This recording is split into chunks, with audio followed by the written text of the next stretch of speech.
ومن يضلل فلا هادي له أشهد أن لا إله إلا الله وحده لا شريك له وأشهد أن محمدا عبده ورسوله وبعد. Jamaah yang dirahmati oleh Allah Subhanahu wa taala, kita bersyukur dan memuji kepadanya atas segala pemberian dan karunia Allah Subhanahu wa taala kepada kita semua, terutama karunia keteguhan hati kita di atas keimanan kepada Allah Subhanahu wa taala, serta kekuatan yang Allah berikan kepada kita semua dalam memegang untuk mencontoh daripada Rasulullah sallallahu alaihi wasallam. Hadis yang ke 62 dari Jabir bin Abdullah radhiyallahu taala anhu, dari Jabir bin Abdullah radhiyallahu taala anhuma, ia berkata, harrama Rasulullah sallallahu alaihi wasallam yaum Khaybar al-humur al-insiyah. Rasulullah sallallahu alaihi wasallam mengharamkan pada perang Khaybar al-humur al-insiyah, keledai peliharaan, waluhumul bigal, dan daging yang daging dari bigal, peranakan antara keledai dengan kuda, wa kullu zi nabin minas siba, dan hewan yang memiliki taring, hewan yang memiliki taring, wa kullu zi mikhlabin minat tayr, dan semua burung yang memiliki cakar. Kata beliau, kata Syekh Abdul Rahman As-Sidi rahimahullahu taala, hukum asal daripada makanan, al-aslu fi jami'il at'imah al-hil, adalah halal, adalah halal, karena Allah Subhanahu wa taala yang menghalalkan bagi hambanya segala sesuatu yang tumbuh dari bumi, biji-bijian, buah-buahan, dan tumbuh-tumbuhan yang berbagai macam jenisnya, Kemudian Allah Subhanahu wa taala juga menghalalkan hayawanat, hewan-hewan laut, menghalalkan untuk dikonsumsi seluruh hewan laut, baik yang masih hidup atau yang sudah mati, baik yang dalam, tentunya hewan laut tidak perlu disembeli. Adapun yang ada mungkin riwayatnya bahwa Imam Malik rahimahullah taala mengatakan hewan laut juga perlu disembeli kalau didapatin masih hidup. Kemudian berikutnya kata beliau, wa ammal hayawanatul bar, adapun hewan darat, fa abaha minha jami'at thayyibat, maka Allah pun menghalalkan seluruh yang baik-baik, seperti kal an'amis samaniyah, seperti hewan ternak yang 8, wa ghairiha, dan selainnya, wasuyud, dan hewan yang diburu, hewan buruan begitu, wal wahsiyah, dan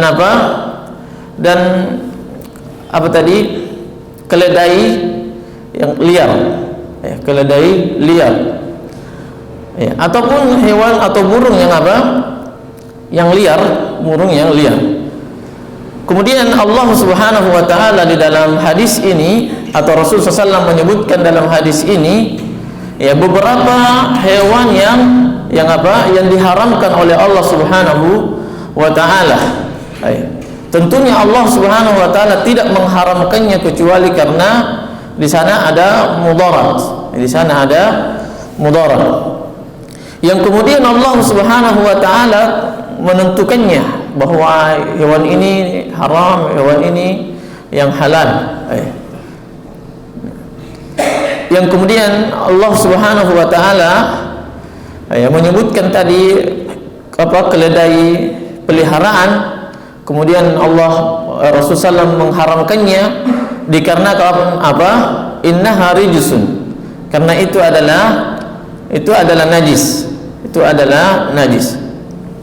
Demikian juga ammal humurul wasiyah, kata beliau, hewan keledai yang liar, maka itu halal, wa kadzalika harrama zawatil anyab. Demikian juga Rasulullah SAW mengharamkan hewan-hewan yang memiliki gigi taring. Memiliki gigi taring. Tentunya banyak yang memiliki gigi taring hewan, cuma gigi taringnya ini memang dia fungsinya untuk menerkam makanannya. Sama dengan burung. Adakah burung yang tidak memiliki cakar? Ada semua cakarnya, cuma hewannya ini atau burung yang diharamkan oleh Rasulullah SAW adalah burung yang mencari makanan melalui cakarnya. Menangkap makanannya melalui cakarnya. Kadzibi wal asadi, seperti yang memiliki taring singa. Kemudian dan yang lainnya semisalnya orang asad, kemudian namirah, as-sa'lab wal kalb, anjing, singa. Ini singa yang bintik-bintik itu, tidak tahu namir, wa nahwiha. Wa kullu dhi miqlabin min at-tayr. Demikian juga burung yang menangkap makanannya, makanannya ada dengan cakar itu, seperti elang, al-bashik, sama dengan Raja Wali, atau kasurat. Surat ini burung kau-kau, orang Bugis bilang kau-kau, yang hitam itu, yang hitam sekali, biasa kau begitu suaranya begitu, tidak tahu. Gagak, burung gagak, burung gagak. Fa innaha muharramah. Namun Allah Subhanahu wa taala surat ini tidak boleh dibunuh. Tadi gagak yang hitam itu hitam semua, tidak ada yang putih. Kalau ada jarang sekali. Itu dilarang dibunuh. Kemudian sebagian dilarang diperintahkan untuk dibunuh. Gurab. Wa nahwiha fa innaha muharram, karena dia adalah haram. Demikian juga makana khabisan, atau yang tidak memiliki taring, kemudian tidak bercakar, namun dia jelek memang, maksudnya memberikan mudarat, seperti ular, al-aqarib, kalajengking, wal fi'ran, dan tikus, wa anwa'il hasyarat, dan seluruh macam-macam daripada serangga, serangga, kecoa dan lainnya. Wa kadzalika ma mata hadfa anfihi min al hayawanat al mubahah. Demikian juga yang mati dengan sendirinya, dari hewan yang mubah. Kambing halal dimakan kalau disembelih, tapi kalau mati sendirinya tidak, berubah jadi haram. Au zukiya zakatan ghairu syar'iyyah. Demikian juga hewan yang mati disembelih tapi sembelihnya tidak sesuai dengan syar'i. Ini tanggung jawab bagi yang menyembelih itu. Dia buat dia bunuh, dia sembelih hewannya itu mati dengan gara-gara sembelihannya, atau mati gara-gara dicelup di air supaya cepat, apalagi kayak bebek bisa terbang. Fa innahu muharram, karena yang demikian itu adalah haram. Kemudian hadis selanjutnya, hadis dari Ibnu Abbas radhiyallahu taala anhuma, ia berkata Rasulullah sallallahu alaihi wasallam bersabda, la'anallahu al-mutasyabbihina minar rijali bin nisa wal mutasabbihati minan nisa'i bir rijal. Rasulullah sallallahu alaihi wasallam bersabda bahwa Allah melaknat laki-laki yang menyerupai perempuan dan perempuan yang menyerupai laki-laki, ya, menyerupai laki-laki. Kemudian beliau mengatakan al-aslu fi jami'il umuril 'adiyah al-ibahah, kebiasaan yang biasa, maksudnya adat yang bagus, yang biasa, tidak ada pelanggaran syar'inya, maka hukum asalnya adalah apa? Mubah, boleh. Fala yuharramu minha illa ma harramahu Allah wa rasuluhu, maka tidak boleh diharamkan kecuali apa yang diharamkan oleh Allah dan Rasulnya. Diharamkan entah melalui memang zatnya yang haram, atau di sana maknanya, di sana mengandung makna, mungkin barangnya halal tapi cara memperolehnya haram, maka itu juga haram.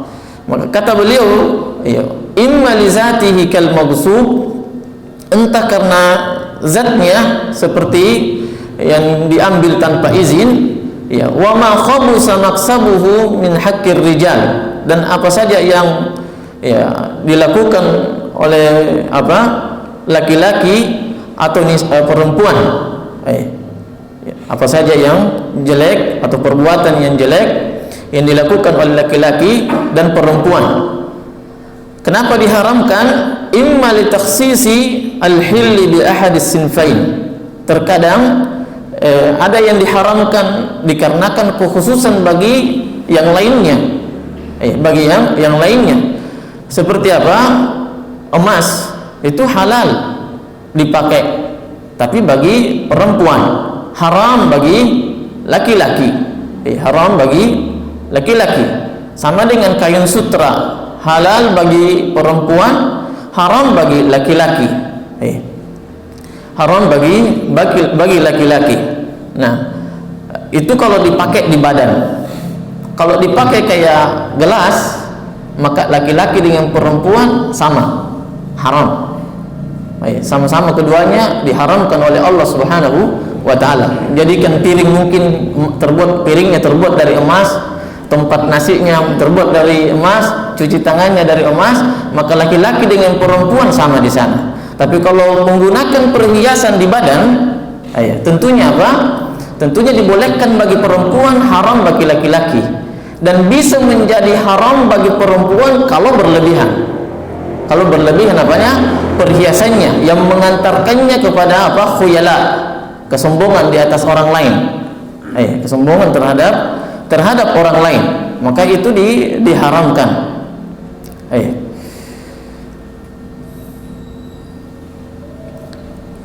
Kata beliau di sini, kama abah syari'u hilla libasiz zahabi wal fiddati wal hariri lin nisa wa harramahu lirrijal, sebagaimana syariat kita menghalalkan untuk dipergunakan, dijadikan perhiasan pada dirinya, pada diri laki perempuan, emas, perak dan kain sutra itu, namun diharamkan bagi laki-laki, Wa amma tahrimus syari' tashabbuh ar-rijali bin nisa'i wan nisa'i bir rijal fa huwa am. Adapun pengharaman syariat ini untuk menyerupai laki-laki menyerupai perempuan, perempuan yang menyerupai laki-laki, ini pengharamannya umum, artinya berlaku laki-laki dan perempuan. Beda dengan tadi, perhiasannya itu halal bagi perempuan, haram bagi laki-laki. Nah, amun fil libas, baik itu pada pakaian, wal kalam atau ucapan, pakaian yang menyerupai laki-laki, perempuan menyerupai laki-laki itu haram. Perempuan yang menyerupai pakaiannya laki-laki itu juga haram. Nah, demikian juga cara bicaranya, lunglai, kayak bencong itu. Itu bencong dilaknat oleh Allah Subhanahu wa ta'ala. Bencong bukan bencong, ini bencong yang dibuat-buat, bukan bencong yang memang Allah Subhanahu wa ta'ala menakdirkannya, memiliki dua jenis kelamin. Kalau yang bencong buatan kan tampilannya saja, berlagak kayak perempuan, maka mereka itu dilaknat oleh Allah Subhanahu wa ta'ala. wa jami'il ahwal, dan seluruh apa? Keadaan, perbuatan apa? Tingkah laku atau kebiasaan laki-laki ataupun perempuan. Tidak boleh ada kita menyerupai perempuan dan perempuan menyerupai laki-laki. Kata beliau, sebagian kebiasaan itu ada yang mustarak, laki-laki dengan perempuan dua-duanya boleh dilakukan dan tidak menyelisihi adat, kebiasaan ataupun syariat Allah Subhanahu wa ta'ala. Nah, maka ini dibolehkan. Ini dibolehkan.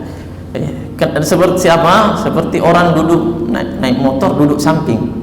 Duduk samping itu bukan kekhususan perempuan. Duduk samping itu bukan kekhususan perempuan. Datang anak-anak sekarang kalau naik motor dibonceng, balik ke belakang dia, bukan balik ke depan. Maka duduk samping itu adalah apa? Bukan kekhususan bagi perempuan, tapi laki-laki juga di sana dibolehkan. Dibolehkan. Kemudian yang berikutnya, qismun mukhtassun birrijal. Suatu perbuatan ini khusus untuk bagi laki-laki saja, yang tidak dibolehkan untuk perempuan. Tadi disebutkan apa dia? Seperti contohnya adalah apa? Menggunakan gelang atau menggunakan kalung. Ini khusus bagi perempuan. Menggunakan gelang atau kalung dua hukumnya bagi laki-laki. Kalau bukan syirik haram. Kalau bukan syirik haram, tidak ada mubahnya. Walaupun dia katakan apa ini sekedar, kalau dia meyakini apa yang dia pakai gelang, diyakini bahwa dia dapat menyembuhkan dan seterusnya, maka itu syirik. Kalau dia tidak ada keinginan, tidak ada keyakinan itu, maka dia adalah tasyabbuh bin nisa, menyerupai perempuan, karena gelang adalah kekhususan bagi perempuan, sama dengan kalung. Sama dengan kalung. Ini bukan emas. Ini bukan emas. Kalau emas tadi sudah, itu khusus untuk apa? Perempuan. Ini kalung biasa yang kemudian apa? Digunakan oleh laki-laki, mungkin atau apa saja, benang atau apa saja. Dia jadi, kecuali para ulama menyebutkan apa dia? Jam tangan. Kecuali jam tangan. Karena bukan niatnya bukan untuk berkaya dengan jam tangan apa gelangnya itu, tapi karena jamnya. Karena jamnya. Perhatiannya terhadap waktu. Ini kekhususan bagi laki-laki. Ataupun ke sana perempuan, yang laki-laki, perempuan pakai celana jeans tentunya. Ini perempuan, laki-laki ini kekhususannya. Maka orang yang tidak menggunakan pakaian syar'i, tidak sesuai dengan syar'i, kemudian pakai celana keluar rumah, itu menyerupai laki-laki, dosa di atas dosa. Artinya keluarnya tidak pakai pakaian syar'i, kemudian ditambah lagi dengan pakaiannya yang menyamai atau menyerupai dengan laki-laki, karena banyak mudaratnya. Di antaranya tadi yang keluar tanpa syarat syar'i itu sudah satu keharaman. Kemudian pakaiannya menyerupai laki-laki, dua. Yang ketiga, orang membuat orang lain terfitnah. Entah terfitnah karena keindahannya, atau terfitnah karena orang tidak tahu ini perempuan muslim atau perempuan Nasrani, perempuan muslim atau perempuan di luar daripada Islam intinya. Kata beliau, wa minal hikmati fin nahyi anit tashabbuh. Di antara hikmah kenapa dilarang untuk menyerupai laki-laki, perempuan dilarang menyerupai laki-laki. Karena Allah Subhanahu wa ta'ala menjadikan pada diri laki-laki itu memiliki derajatnya lebih tinggi daripada perempuan. Yang kemudian dia akan apa? Qawwamina 'alan nisa. Punya kekuatan, punya apa? Yang lebih tinggi, yang bisa mengatur perempuan. Wa mayyazahum bi umurin qadariyah, dan Allah Subhanahu wa taala membedakan mereka ini laki-laki dengan perempuan apa dia bi umurin qadariyah wa umurin syar'iyyah. Baik itu perkara memang Allah ciptakan bagi mereka, laki-laki itu tegas, kuat dalam berbicara, dalam bertingkah laku. Ini takdir Allah Subhanahu wa taala. Beda dengan perempuan, Allah ciptakan mereka memang dari fisiknya lunglai, lemah, cara bicaranya juga kurang tegas, bahkan pikirannya pun tidak sekokoh laki-laki. Tapi ini tidak semua bagi perempuan, tapi kebanyakan perempuan demikian. Wa mayyazahum bi umurin qadariyah wa umurin syar'iyyah. Demikian juga dalam syariat Allah Subhanahu wa taala membedakan laki-laki dengan perempuan. Membedakan laki-laki dengan perempuan. Dalam ibadah saja, salat perempuan di belakang tempatnya, dan itu yang paling terbaik. Semakin jauh safnya perempuan dari laki-laki, maka semakin khairu sufufir rijali awwaluha wa khairu wa syarruha akhiruha wa khairu sufufin nisa'i akhiruha wa syarruha awwaluha. Kata Rasulullah SAW, apa dia? Sebaik-baik saf laki-laki itu yang paling pertama, dan seburuk-buruk safnya laki-laki itu paling terakhir. Bukan berarti tidak diterima salatnya orang yang berada di saf terakhir, tapi pada saf laki-laki semua tidak. Tetapi ini kenapa disebutkan syarr? Karena dia dekat dengan fitnah. Kalau memang di sana ternyata ada perempuan di sana, ada perempuan di belakangnya, karena dia dekat dengan fitnah perempuan.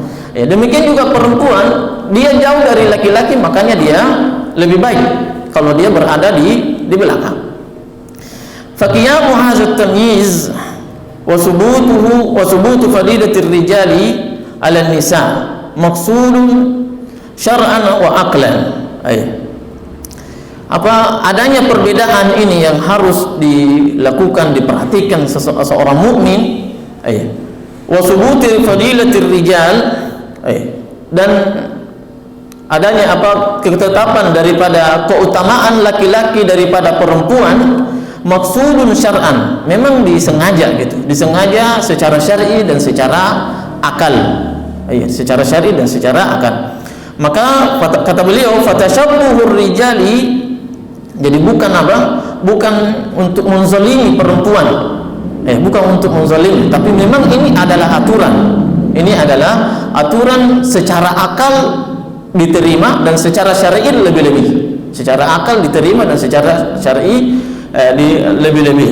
Nah, maka kata beliau, fatashabbuhur rijali bin nisa, laki-laki yang menyerupai perempuan itu akan menurunkan derajatnya, akan menurunkan derajatnya. Yang semula begitu tinggi, Allah yang mengangkatnya. Allah yang mengangkat derajat laki-laki daripada perempuan. Yang kemudian tatkala dia menyerupai perempuan, maka dia sendiri yang membuat turun derajatnya di hadapan manusia dan di hadapan Allah Subhanahu wa taala. Nah, wa tashabbuhun nisa'i birrijali yubtilu at-tamyiz, dan demikian juga perempuan yang menyerupai laki-laki itu di sana akan hilang akan hilang perbedaan, akan hilang perbedaan antara laki-laki dan perempuan. Wa aidan fatashabbuhur rijali bin nisa'i bil kalam wal libas wa nahwiha min asbabit takhannusi wa sukutil akhlaq. Laki-laki yang menyerupai perempuan dalam cara tutur kata, kemudian berpakaian dan yang lainnya, itu di antara sebab at-takhannus. Hilang sifat kelaki-lakian, sifat kelaki-lakian seseorang, dan membuat terlaknat tentunya. Wasukutil akhlak, bagaimanapun lembutnya bencong bicaranya, maka itu menunjukkan buruknya akhlaknya. Itu menunjukkan buruknya akhlaknya. Wa raghbatul mutasyabbih bin nisa'i fil ikhtilati bihin alladhi yukhsha minhu al-mahzur. Kenapa menyerupai perempuan? tentunya ada keinginan di sana, ada keinginan yang terselubung. Apa dia? Ingin bercampur baur dengan laki-laki, ingin bercampur baur dengan perempuan. Ya, apa hukumnya ikhtilaf? Hukumnya haram tentunya, karena itu adalah wasilah yang bisa mengantarkan seseorang pada hal-hal yang diharamkan oleh Allah Subhanahu wa taala. Makanya diharamkan itu. Demikian juga sebaliknya, perempuan tidak bersifat, tidak membuat-buat sifatnya, cara bicaranya seperti laki-laki, kecuali karena ingin apa? Karena ada keinginan untuk campur baur dengan laki-laki. Padahal laki-laki memiliki tabiat sendiri, perempuan memiliki tabiat sendiri. Nah, wa hadhil ma'ani syar'iyyah wa hifzu maratibir rijali wa maratibin nisa wa tanzilu kullin minhum manzilatahu allati anzalahu Allah biha mustahsanun aqlan.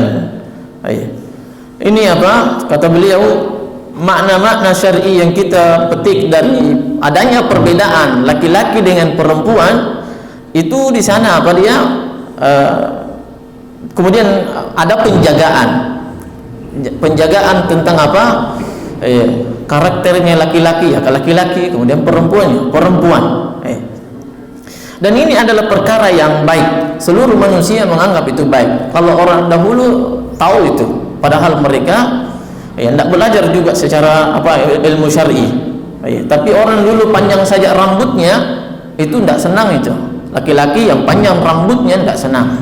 Nah mungkin ada orang jangan begitu. Rasulullah SAW panjang rambutnya. Maka Syekh murid dari Syekh Albani rahimahullah taala mengatakan, orang yang memanjangkan rambutnya dengan alasan bahwa Nabi sallallahu alaihi wasallam panjang juga rambutnya sepundak, maka dia harus mengetahui bahwa itu bukan sunnah yang diperintahkan. Panjangnya rambut itu adalah bukan sunnah yang diperintahkan. Maka ketika seorang mengamalkannya karena dia melihat Nabi panjang rambutnya, maka dia tidak berpahala dikarenakan panjang rambutnya dia. Tetapi kalau dia memanjangkan rambutnya dalam rangka bentuk kecintaannya kepada Nabi Sallallahu Alaihi Wasallam, maka dia dapat pahala cintanya, tapi tidak mendapat pahala panjang rambutnya. Kata siapa itu? Kata Syekh Hasan dari siapa? Bukan Hasan Al-Halabi. Ada satu lagi saya lupa. Al-Salman, Syekh Hasan Al-Salman. Nah, sama dengan apa? Menggunakan cincin. Orang dahulu juga mengatakan itu kenapa harus pakai cincin? Itu menyerupai orang perempuan. Menyerupai perempuan. Dalam mazhab Hambali menggunakan cincin itu bukan perkara sunnah. Bukan diperintahkan, tetapi dia adalah mubah.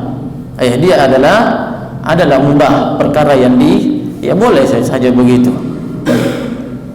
Namun ketika di masyarakat ternyata dia paham bahwa mereka mau mengatakan bahwa itu menyerupai wanita, maka untuk menghindari fitnah dihilangkan untuk menghindari fitnah. Jangankan hal-hal yang mubah, yang sunnah saja, kalau mendatangkan fitnah maka boleh ditinggalkan. Boleh ditinggalkan. Nah, maka orang mukmin tidak kebingungan di dalam mengamalkan syariat Allah Subhanahu wa taala. Nah, kama annahu mustahsan syar'an, apalagi secara syar'i, maka syariat menganjurkan kita untuk tidak dan mewajibkan bagi kita untuk tidak menyerupai perempuan, dan perempuan tidak menyerupai laki-laki. Wa idza aradta an ta'rifa darar at-tashabbuh at-tam wa adam i'tibar al-manazil fanzur fi hadzal asr. Kata beliau, kalau engkau mau tahu mudarat daripada laki-laki yang menyerupai perempuan, perempuan yang menyerupai laki-laki, maka lihatlah zaman sekarang. Lihatlah zaman sekarang. Unzuru fanzur fi hadzal asr ila al-ikhtilat as-sakit as-sakiti alladhi zahabat ma'ahu al-ghiratu ad-diniyah. Ikhtilat, banyaknya campur baur antara laki-laki dengan perempuan. Apa jadinya? Hilang ghirah, hilang kecemburuan. Istri orang kita bicara-bicara, suaminya juga dilihatin juga kita biasa santai. Itu hasilnya daripada ikhtilaf, hasil daripada ikhtilaf, campur baur dengan laki-laki, tidak memperhatikan perbedaan laki-laki dengan perempuan.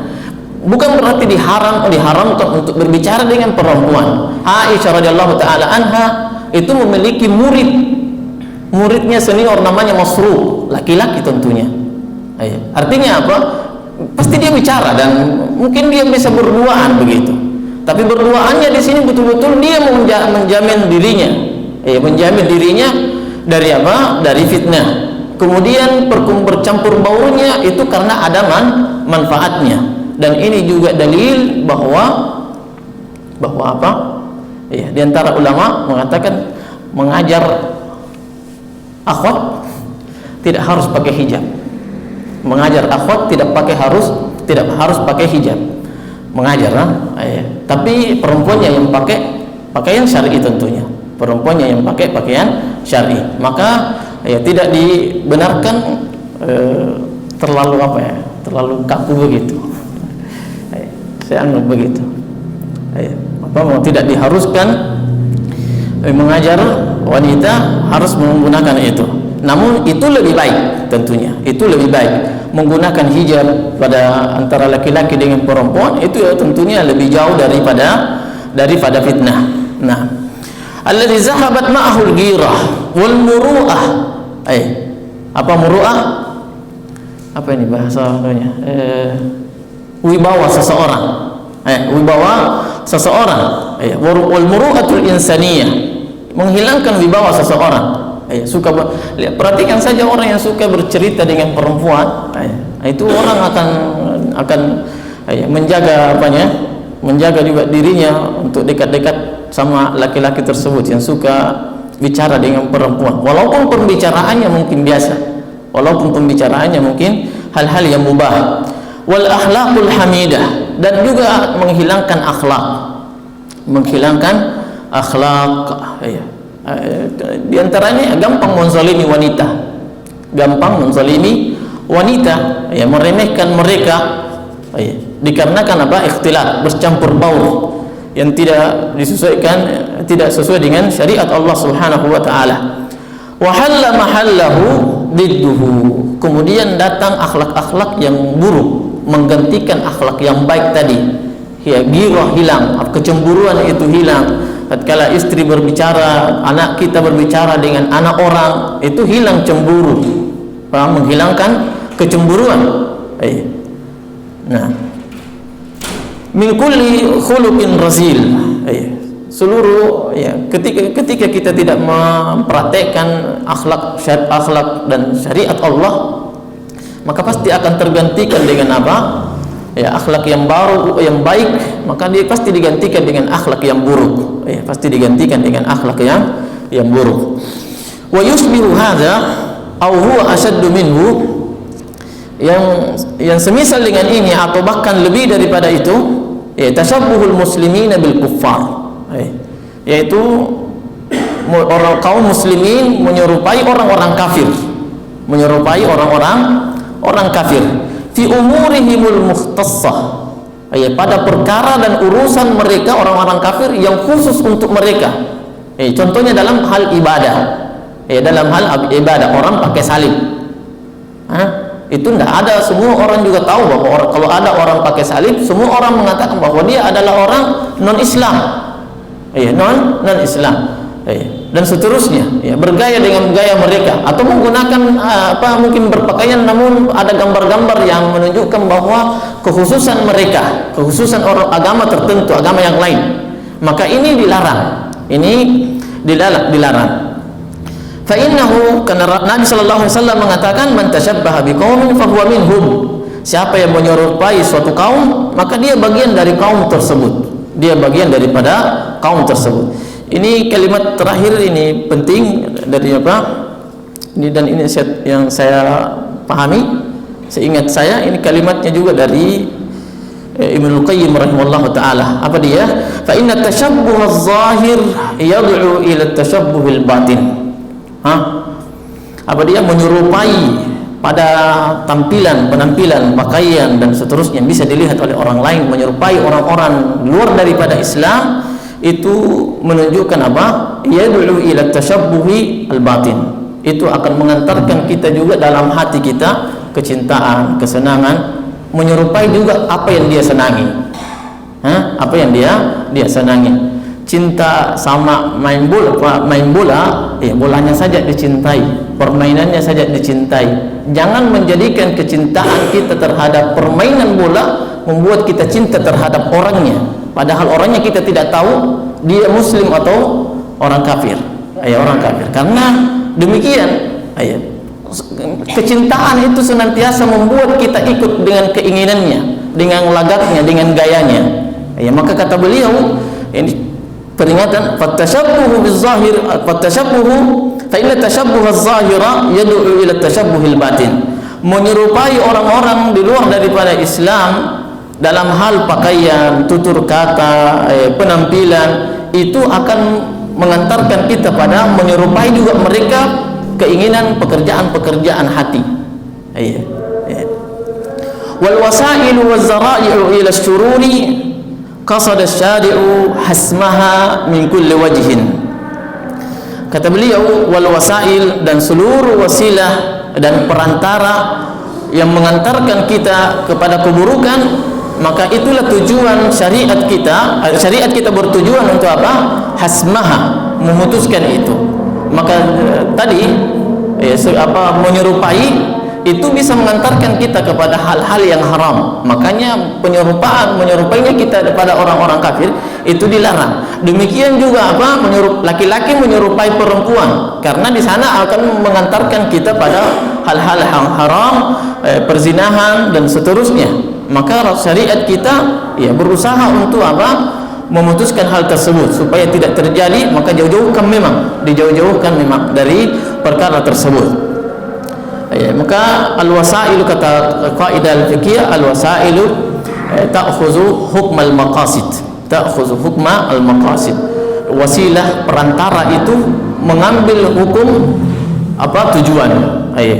Mengambil hukum tujuan. Sebagai contoh, berpakaian.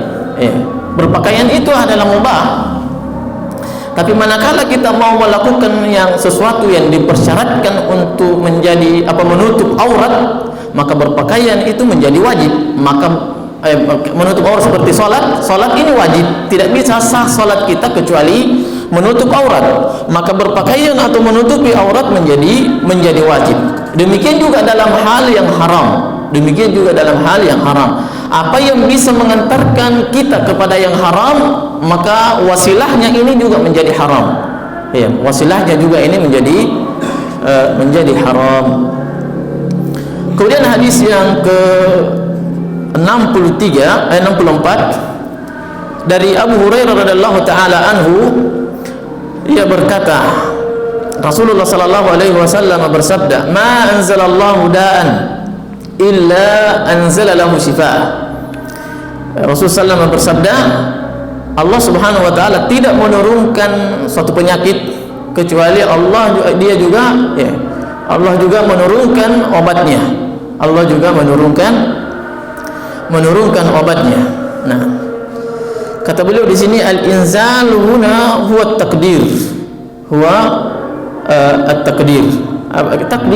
Takdir. Allah pasti menurunkan penyakit itu. Allah pasti menurunkan penyakit. Allah sudah takdirkan bahwa di penyakitnya ini memang bersifat umum atau penyakitnya ini bersifat khusus. Yang jelas penyakit itu adalah takdir. Namun kemudian Allah sendiri yang mengatakan bahwa penyakit ini, Allah turunkan penyakit ini adalah sebuah takdir. Namun kemudian kita diperintahkan untuk berobat dalam rangka melawan takdir tadi. Ini cara melawan takdir. Demikian juga dikatakan oleh Rasulullah SAW, ruddul qadari berdoa.